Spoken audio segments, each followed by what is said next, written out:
po zadnjih raziskavah in tudi raziskavah iz preteklosti, iz 14. stoletja, dobimo podatke, da je slovenski jezik eden najstarejših jezikov.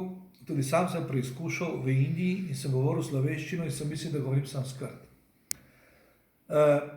Najdemo slovenski jezik po celem svetu, v vseh jezikih, ker naš jezik je pravi jezik. Tako tudi na vodno ročno delanem papirju iz papirnice Vevče, ki je ena najstarejših ročno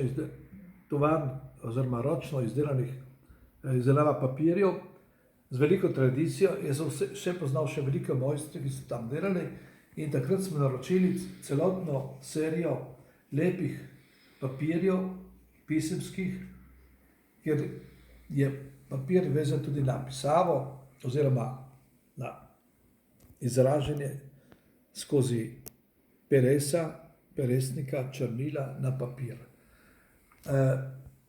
To je tudi pravzaprav ena pravi instrument za odkrivanje samega sebe. Ročno izdelan papir, na roko napisan tekst, lepopisje in tudi skozi te procese vzgoja človeka in človeške duše in človeške, fizičnosti, ki jo ima. Naša galerija ima še nekaj teh primerkov. To so posebno bili izdelani papirji z zdravilnimi zelišči iz slovenske kulturne dediščine, saj je moj nono oziroma moj stric, dekan Mozetič, bil eden največjih zdravilcev z zdravilnimi zelišči.